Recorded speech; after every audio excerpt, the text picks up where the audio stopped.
Saludos gente, bienvenidos a Uno de Dos. Yo soy Uno y el que no veis es Dos. Lamentamos mucho la espera, pero como ya sabréis todos, la emisión en Japón del capítulo 14 de la cuarta temporada de Shingeki no Kyojin fue interrumpida debido a un terremoto. Y esto ha hecho que esta semana hagamos las cosas un poco diferentes a lo habitual. Pero bueno, lo importante es que no ha sido nada grave y están todos bien. Ahora sí, y ya hablando de la serie, episodio muy duro gente. Triste y difícil de encajar, pero quizá, y solo quizá, no todo sea lo que parece. Antes de empezar, os recuerdo que este análisis consta de dos partes subidas al mismo tiempo. A medida que iba escribiendo, me di cuenta de que la conversación entre Eren, Armin y Mikasa merecía un vídeo propio. Así que ya sabéis lo que toca. Corred a ver la segunda parte cuando terminéis con esta. Ahora sí, vamos allá. Capítulo 14. Violencia.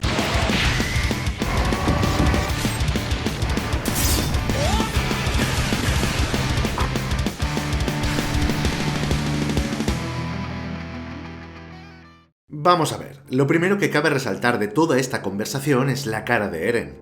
Esta expresión no está puesta aquí por mero capricho o casualidad.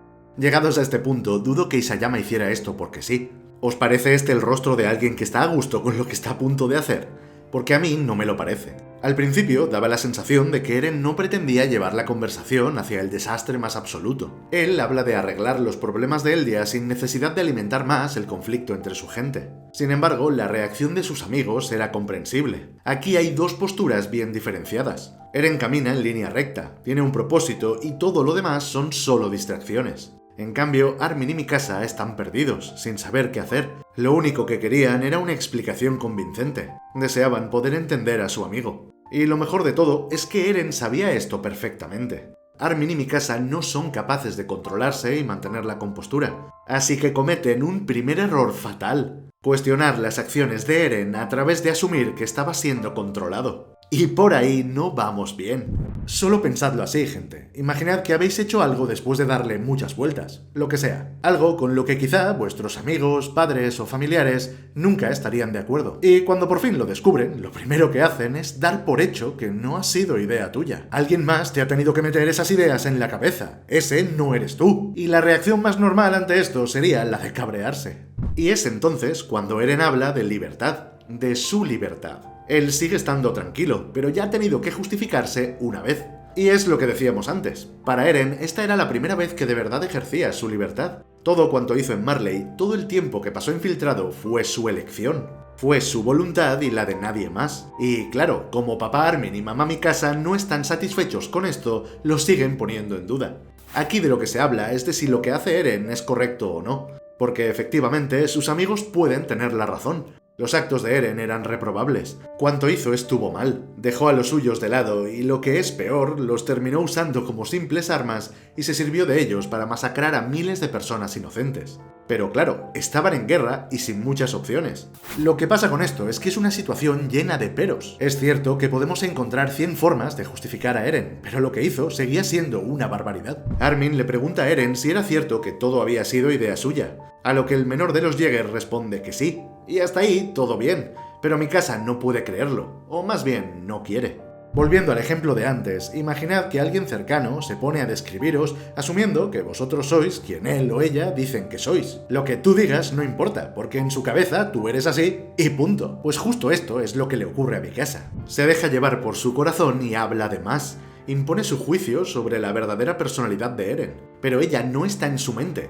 Por mucho que crea conocerlo, lo cierto es que ella ve lo que quiere ver. Sus sentimientos la nublan, distorsionan la verdadera figura de aquel al que ama. Y en el fondo ella lo sabe aunque quiera negarlo. Es entonces cuando Eren le da a Mikasa la primera orden. Esto es muy jodido. Aquí Eren le ordena a Mikasa que no levante sus manos de la mesa, y sumisa, ella obedece en el acto. En este momento Eren ya está mosqueado y lanza su primer dardo contra Armin. Básicamente, el personaje se da el gusto de devolverles la pelota de la peor manera posible. Ya hablamos de esto en un vídeo anterior. Cabía la posibilidad de que Armin hubiera sido afectado por el residuo que Bertholdt dejó en el titán colosal.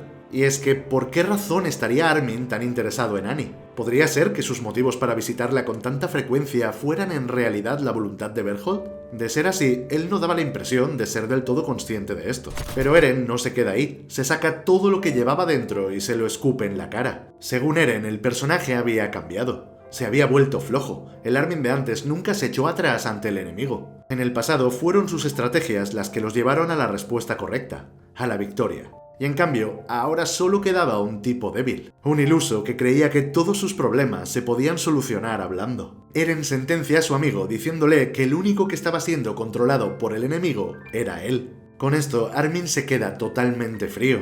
Parece dudar. ¿Y si a fin de cuentas era verdad? ¿Y si, sin pretenderlo, había dejado de ser él mismo? Aparte, si leemos entre líneas, era como si Eren le recriminara a su amigo que siguiera con vida. Es como si le echara en cara el hecho de haberlo elegido a él como portador del colosal. Así es como yo creo que lo interpreta Armin. Él fue el primero en lamentar aquella elección. El heredero del poder titán debió de haber sido Erwin. Él no hubiera dudado.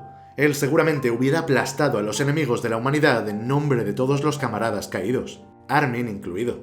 Tras esto, Mikasa los interrumpe y Eren suelta una frase tremenda. Y es que no hay nada que nos aleje más de la verdadera libertad que la ignorancia. Ciertamente, Eren había obtenido más conocimiento sobre las memorias que ningún otro eldiano aparte de su hermano Zeke. Entonces, si lo que dice sobre Armin fuera cierto, ¿querría esto decir que lo mismo también aplica para él? ¿Está Eren siendo controlado por Grisha o por Kruger? O en su caso esto no cambiaría nada debido a que ellos buscaban lo mismo que él. Son cuestiones interesantes que invitan a la reflexión, pero yo lo tengo bastante claro. Los portadores anteriores no viven a través de los actuales. No pueden controlarlos porque están muertos, pero sus memorias sí les afectan, y mucho. El propio Eren debe sentir que lleva viviendo en una guerra constante por más de 50 años.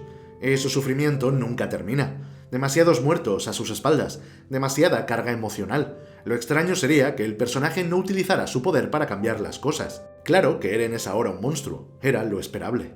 De vuelta a la mesa y con Armin fuera de combate, ahora le tocaba a Mikasa recibir lo suyo. Eren había aprendido bastantes cosas de parte de su hermano mayor, y gracias a esto es aquí donde nosotros conocemos mejor en qué consiste el poder del clan Ackerman. Este linaje fue el resultado de los experimentos que el Imperio Eldiano llevó a cabo con sus gentes a lo largo de los siglos. Era de suponer que sabios y científicos sintieran el impulso de investigar la curiosa característica que se hallaba en su sangre, y finalmente consiguieron crear una subraza de eldianos que en algunos casos podían manifestar toda la fuerza de un titán pese a seguir manteniendo su forma humana. Sin embargo, los Ackerman no fueron creados porque sí, fueron creados para cumplir el propósito de servir y proteger al rey de Eldia.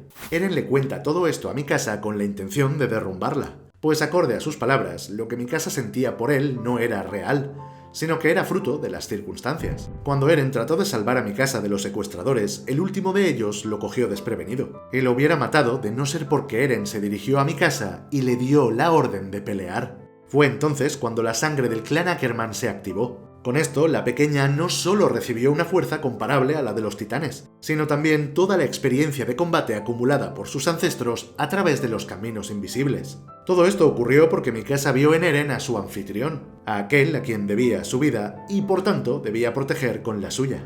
Se convirtió en lo que su raza estaba destinada a ser, en una máquina de matar, en un perro guardián. Se convirtió en una esclava. Esta parte es una locura absoluta. Como espectador, eliges ponerte del lado de Mikasa. La acompañas en su negación. Ella no puede creer que sea cierto. No es capaz de admitir que lo que reconocen las palabras de Eren era la verdad. A continuación, Eren menciona los dolores de cabeza que vimos un par de episodios atrás, ¿os acordáis?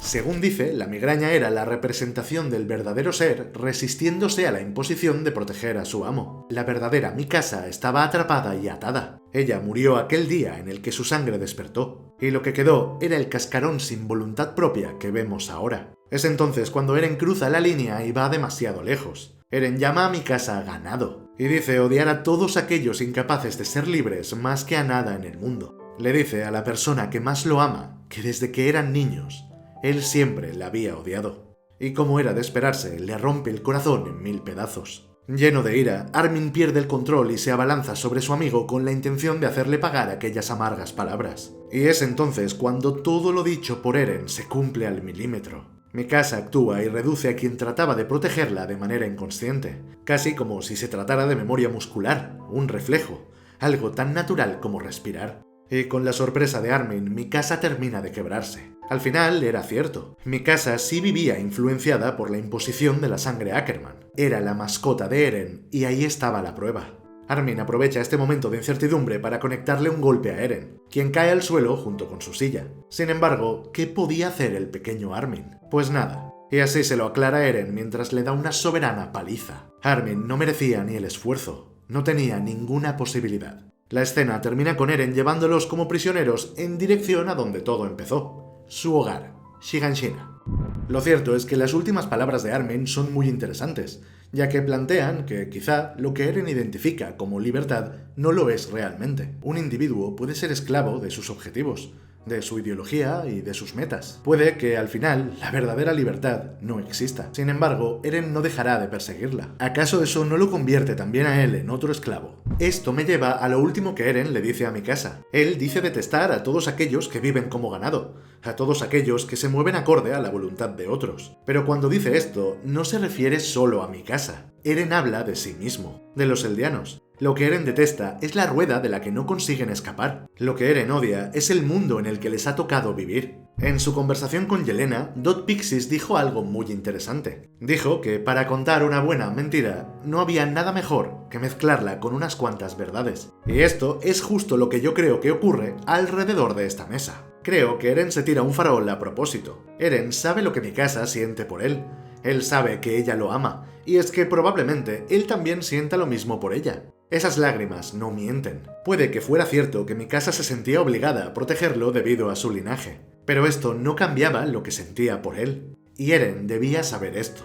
Para Eren, sus amigos eran una prueba de su propia humanidad, eran una luz alumbrando la oscuridad, y eso era justamente lo que menos necesitaba en estos momentos. Él quería protegerlos, quería que todos vivieran una larga vida, pero aquello solo sucedería si el ciclo se detenía. Lo que Eren le dice a Mikasa se lo dice precisamente para liberarla. Se lo dice para romper la cadena que la ata a su persona. Eren solo busca liberarlos a todos. El rostro de Eren al principio de la conversación nos dice mucho. Nos dice que está triste. Nos dice que no quiere tener que hacer lo que está a punto de hacer. Desde mi punto de vista, Eren actúa todo el tiempo. Se hace el duro a propósito. Sabe que no puede convencer a Armin y Mikasa. No puede obligarlos a seguirlo. Y por eso elige apartarlos para mantenerlos a salvo. Me niego en rotundo a creer que Eren sea distinto a como siempre fue. Él nunca abandonaría a sus amigos, jamás lo haría. Pero tomar decisiones erróneas o cuestionables, eso sí me lo creo. Eso sí me encaja con Eren. Un idiota hasta el final. Tendremos que esperar a ver cómo se sigue desarrollando todo para hablar más del tema. Pero, ¿qué creéis vosotros, gente? ¿Eren se ha vuelto así de verdad? ¿O es todo un teatro? Y en caso de serlo, ¿por qué hacer todo esto en lugar de simplemente ser sincero? Nosotros vamos a dejarlo justo aquí. Nos vemos ahora mismo en la segunda parte del episodio. Muchas gracias, como siempre, y ¡chao!